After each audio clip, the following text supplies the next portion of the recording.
The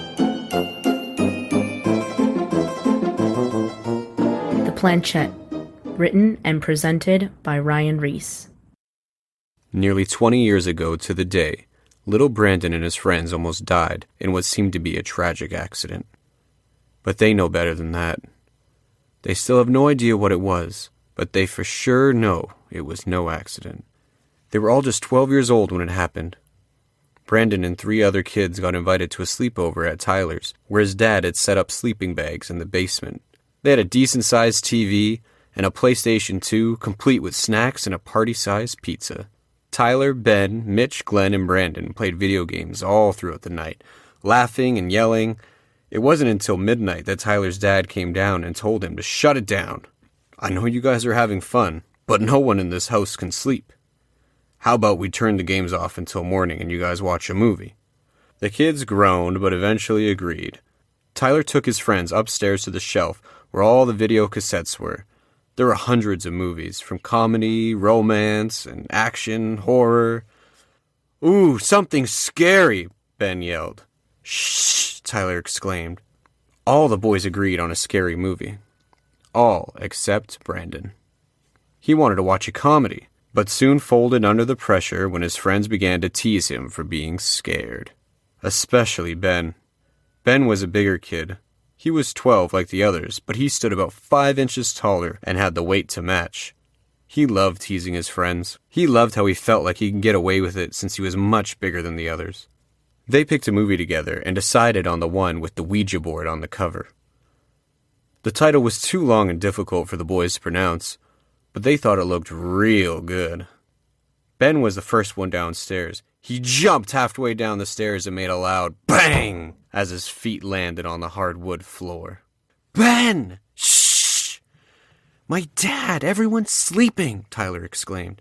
Ben just laughed and turned around the corner. The other kids slowly walked down the stairs. Brandon was the last one down, and as soon as he was on the last step, Ben jumped out and yelled, "Boo!" Brandon yelled and fell backwards onto the stairs. Ben laughed, and once again Tyler warned him about his father coming down and making them go straight to bed. Mitch and Glenn helped Brandon up, and they all made their way towards the TV. Tyler put the movie in the VCR as they all got in their sleeping bags. After almost 2 hours, the movie finished, and the boys were terrified. Do you think that could really happen?" Glenn asked.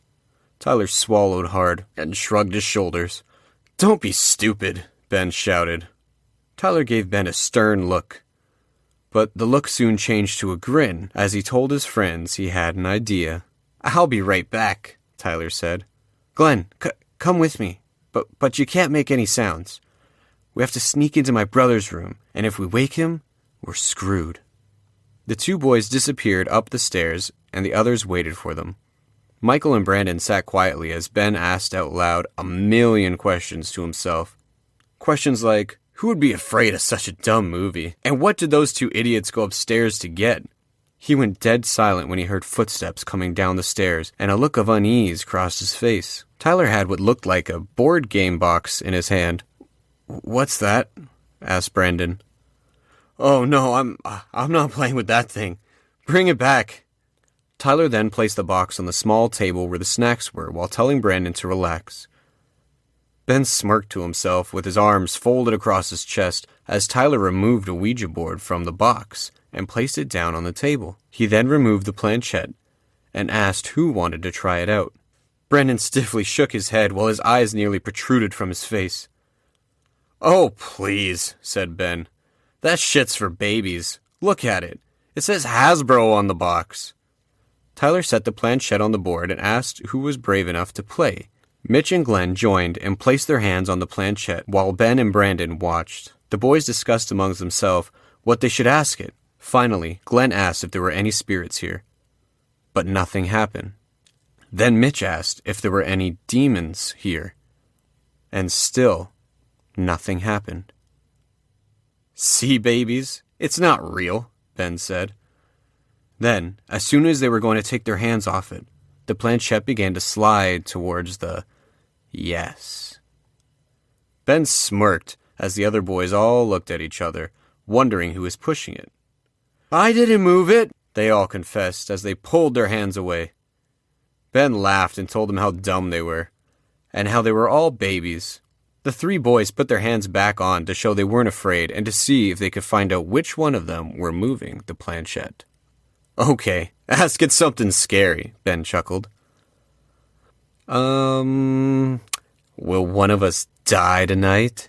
Glenn asked while smiling, hoping to get a spook out of his friends. At first, nothing happened, until Tyler began to express how dumb of a question that was.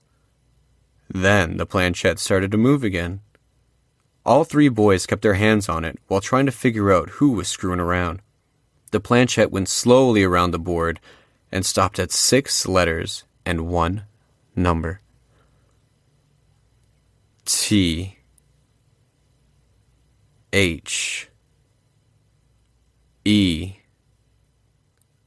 F A T 1. Ben told the kids to screw themselves as he demanded to know who spelt that. The boys removed their hands while Glenn kept his on, looking at the board in disbelief. Ben started yelling, saying how he wasn't fat and how he was going to beat up whoever did that. While Tyler and Mitch exclaimed their innocence, Glenn made a small yelp as he quickly took his hand off the planchette. "Ouch! It's hot! It burned me," he said in a shocking tone. "Yeah, right," said Ben, as he quickly grabbed Brendan by the wrist and placed the palm of his hand down hard on the planchette. Brendan screamed in a high-pitched cry as smoke came from under his hand, along with a sizzling sound. Ben let him go quickly and backed away. The boys all surrounded Brendan to comfort him and look at the planchette brand on his right palm. Ben's heart raced as he realized what he'd done, and he tried to figure out why it was so hot. He stood there shocked as he looked into the dark corner of the basement. That's when his skin turned a pale green and his eyes began to water. There he saw a gray face with a long, bony nose and thin, gaping, rotting teeth staring back at him in the darkness. Ben screamed when the face smiled at him, a high-pitched scream that was loud enough to wake everyone in the house. The boys looked into the darkness but saw nothing, when all of a sudden, smoke from the Ouija board caught their attention. From the moment they looked at it to the moment they realized what was happening, the planchette caught fire and then quickly reached up high, catching the ceiling ablaze. The boys ran towards the stairs as Tyler's parents opened the basement door. Smoke greeted them with the sounds of the children screaming. Tyler's dad ran halfway down the stairs to usher the boys up and out of the basement as he closed the door behind him. Everyone got out of the house safe and sound, but by the time the fire trucks arrived, Tyler's house was completely engulfed in flames. The boys were questioned about the fire. They all claimed they had been playing board games when it happened. They had no other answers for the firefighters, police officers, or their parents. After being inspected by paramedics, they were all free to go.